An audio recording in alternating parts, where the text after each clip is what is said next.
What's up, sports fans? This is Lucas Ross, and you're watching my college football channel. We continue with our 2026 college football schedule preview and very early projected record series. Up next is the Alabama Crimson Tide. Before we look ahead to 2026 for this team, let's take a look back at what Alabama did in 2025. Here was the schedule last year for the Alabama Crimson Tide in 2025. You could see Alabama had an overall record of 10-2 in the regular season, so they lost a couple of games last year on the schedule that they played, and it was kind of a tough schedule. They had some tough road games here and there, plus they had a non-conference game against Florida State, and you guys do remember that last year. Alabama losing their first game of the season in Week 1. Obviously, I think it was just pretty much the Week 1, feel. They were just not ready to play that game because you don't have a ton of research on these teams. Basically, in Week 1. So I think that's kind of the reason why Alabama lost that game. But in the non-conference, besides Florida State, they played ULM Monroe. They also played Wisconsin, another Power 4 team, but that game wasn't even super close at all, just like the year before. And then they also played Eastern Illinois. So they had a couple of Power 4 teams to play last year. That made it for a tough non-conference schedule, but they were able to at least win one of those two Power 4, games against Power 4 teams. And then you look at the SEC schedule for Alabama. You look at their home games in the SEC. They played Vanderbilt, Tennessee, LSU, and Oklahoma. So they played 4 home games last year. And then also on the away schedule, they played Georgia, Missouri, South Carolina, and Auburn. So they had a pretty tough road schedule with Georgia, South Carolina, and Auburn in there. But they were actually able to win all their road games last season. Again, they lost a couple of games. They lost to Florida State in the non-conference in Week 1. And then they lost to Oklahoma for the second straight year in a row in the regular season. But when they got to the college football playoff, they were able to get revenge on this Oklahoma team. And Alabama, they made it to the SEC championship still because of a tiebreaker situation, but they did lose the SEC championship. So it was a good season for Alabama in second-year head coach of Kalen DeBoer. How about 2026? What does their schedule look like for this upcoming season? Here is that schedule for 2026 for Alabama. And before we go game by game for this team, let's take a look at who Alabama will play in the non-conference. So this is their non-conference schedule. They will play East Carolina, Florida State, and Chattanooga. So they get all their non-conference games at home this year. East Carolina and Chattanooga should be like games that they should be able to take care of business in. They're not guaranteed wins, but they will be 2 games that they will be favored in. And then obviously you got Florida State again, but you're playing this time at home. So that is the really big news there. You're playing Florida State again. And by the way, I don't think this game is actually in Week 1. So you definitely have more time to prepare for what you did wrong last year to Florida State if you're an Alabama fan, and then also an Alabama player for that matter. So yeah, that's your non-conference schedule. It's not too tough of a non-conference schedule. It's pretty similar to last year, but they're not playing a couple of Power 4 teams, which is good news. Let's now take a look at their home games in the SEC. They will play home games against South Carolina, Georgia, Texas A&M, and Auburn. So that is kind of a tough home schedule. You got Georgia there and Texas A&M, 2 teams that made it to the playoff last year. And obviously they'll have Georgia at home. That's really not a big revenge game. I mean, it's just a revenge game from the SEC championship, but definitely not from the regular season. They play Auburn every year, of course, because of the rivalry. South Carolina should be big favorites in that one. And then obviously Texas A&M.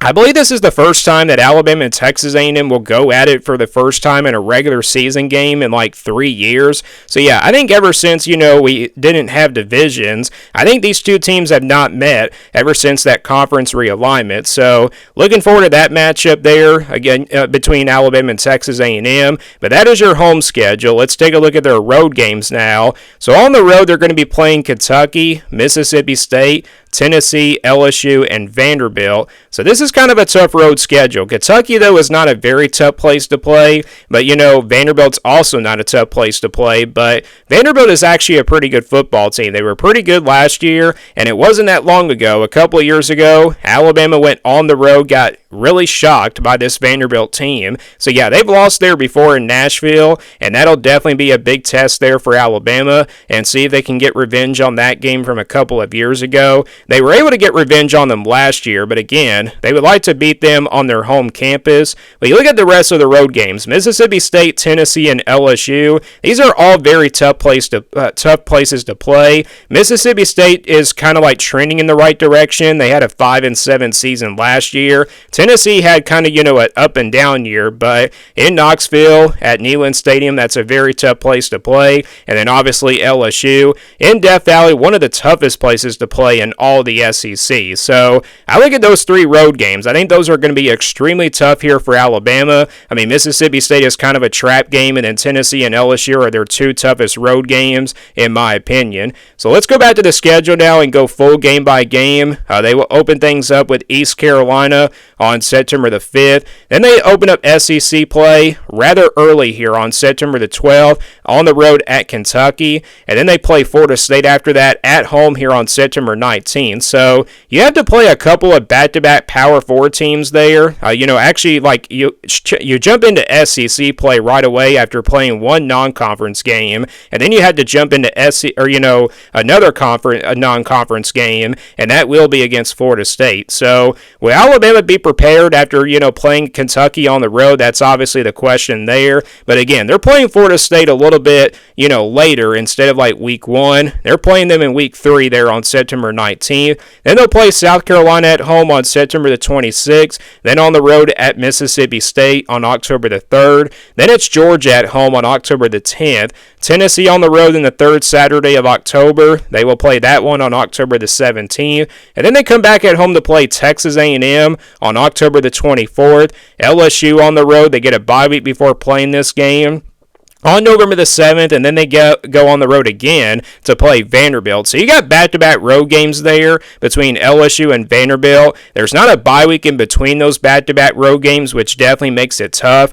I mean, LSU is definitely the toughest road game, but Vanderbilt's definitely a trap game if you're an Alabama fan. That game will be on November the 14th, and then they play Chattanooga on November 21st, and then they close things out with rival Auburn on November 28th. So pretty tough schedule for Alabama when you got Florida State in the non-conference, and then you got some tough road games at Tennessee and LSU, and then a couple of trap games on the road as well with Mississippi State and Vanderbilt, and then you got a tough home schedule with Georgia and Texas A&M, but the good news is they get both of those games at home. So let's now get a projection here for Alabama. This is the scale that I'll be using here for this projection. If it's a 1% game in the red, that's pretty much guaranteed an automatic loss. 20% in the orange, that's where Alabama is going to be about a double-digit underdog, so about a couple of touchdowns. We're talking about 13 to 14 points. 40% in the yellow, about a clear underdog, like 6 or 7 point touchdown underdog. But you're probably not going to see any of those games in the red, orange, and yellow in those percentages there at 1%, 20%, and 40%, because Alabama will be favored in almost every single one of their games, but a few of them, they'll probably be 50-50 games, which we'll get to in just a moment. Again, 50-50 games will stay in the white. Those are really games that can go either way. 60% in the purple, pretty similar to the yellow percentage there. It's a game where I think Alabama will be favored by a touchdown, so we're talking about 6 or 7 points there. 80% in the blue, that's where they'll be favored by double digits, so we're talking about 13 to 14 points by about a couple of touchdowns. And then 90% in the green, just like the red, that is your automatic wins, and that's the percentage I'm going to start out here first for Alabama. And I think you got about a few of them. You got 5 of them on here: East Carolina, Florida State, South Carolina, Chattanooga, and Auburn. I think East Carolina, Chattanooga, those are pretty much automatic wins already. They're not guaranteed wins in this projection. It's not a prediction. This is simply a projection based off of how tough the schedule is. But yeah, East Carolina and Chattanooga, you can go ahead and favor Alabama in those games by a lot. And then you look at Florida State, South Carolina, and Auburn. Those games right there are definitely in the 90% to 94% range, while East Carolina and Chattanooga are definitely over that 95 to 99% range. And look, I know Florida State beat Alabama last year, but I mean, Florida State, South Carolina, and Auburn, they are all in tier number 4 for me on my tier list. So they're like 3 tiers below Alabama, and they're all playing them at home. So that's the reason why they do come out in the green. If they were all on the road, they would definitely be in the blue for right now, but I'm going to stick with it and put it in the green. Again, I know Florida State should be a game that it should be at least in the 80% category, but I'm going to put it in the green for right now just because Florida State, again, is like 3 tiers below Alabama in my tier rankings, and then same thing for South Carolina and Auburn. And I know Auburn's a rivalry game, and South Carolina almost came close to beating Alabama last year as well, but still, we got to go based off of my tier rankings, and then also based off of how tough this schedule is, and how good we expect each team to be, and then also we have to really look at it how these teams finished from last season as well. So how about the games in the blue? The games where I think Alabama will be favored by at least like a couple of touchdowns. We're talking about 13, 14 points, somewhere in that particular range. I think you got a couple of those. Kentucky and Mississippi State. Both of these teams are in the same tier as Florida State, South Carolina, and Auburn, but they're on the road, so that's the reason why they do come out to be in the blue. So yeah, Kentucky is a tier 4 team, while Mississippi State is also a tier 4 team, but both of these games do come out to be in the blue because they're both on the road. So that is obviously the reason why they're both going to be favored in both of these games by like a couple of touchdowns, 13 to 14 points. Not automatic wins just like the Greens, but we're still going to count them as wins